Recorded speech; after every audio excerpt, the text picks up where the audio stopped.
Hello, I'm Marina. I live in California and this is my channel, Startup Human. So, what made me start this channel?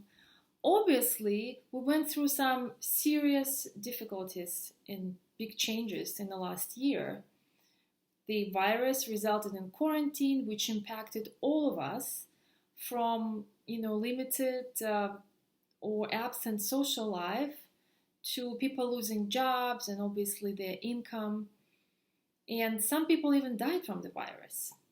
We all became more isolated and more divided. But let's think bigger.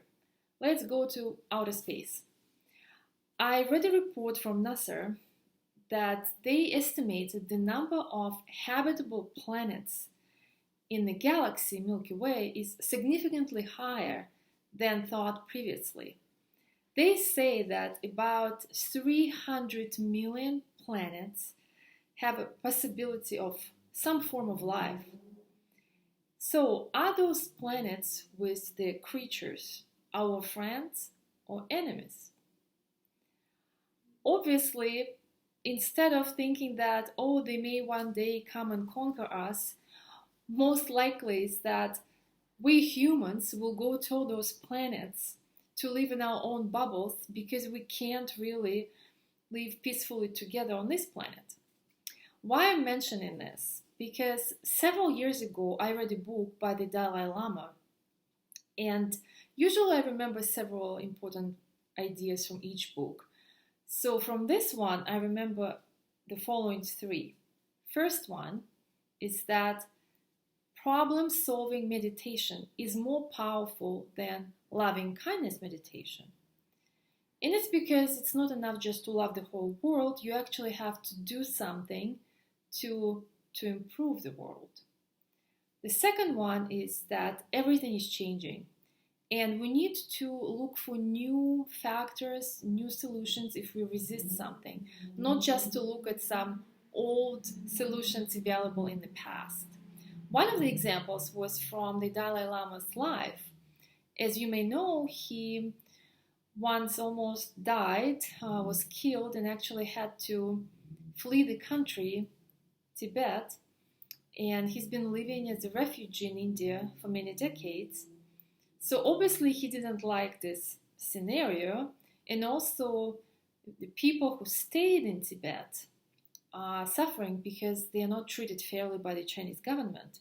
So instead of looking at some traditional ways of dealing with it, like fighting directly or indirectly, he actually looked at education because the Chinese youth is very interested in Buddhism and Tibetan culture.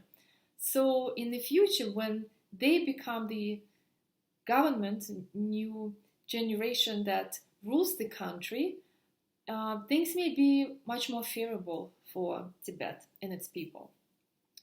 So the third one, he was asked what needs to happen for humans to unite. And the answer was aliens need to invade Earth, attack Earth. Then humans will unite and we'll see more what's in common than what separates us. And it's really interesting because there won't be questions, oh, what religion are you, or what political party, or what country. The only question that would matter is, are you human? Are you on the human side? Because in our suffering, in our hardship, we will see more commonalities. So now, let's do this exercise.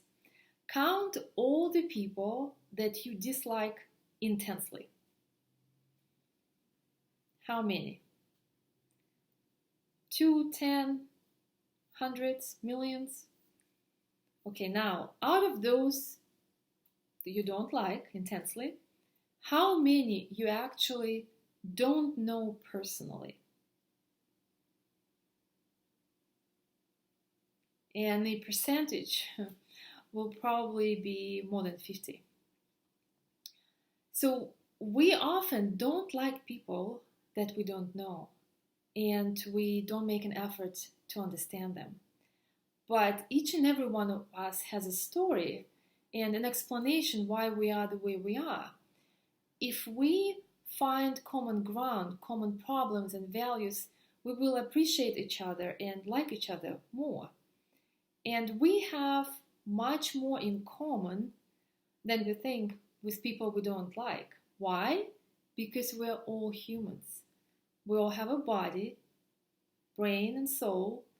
It's just our beliefs that are very different. But there are ways to live peacefully together on this planet, and I will tell you more about that in my future videos. Stay sane, and I'll see you next time.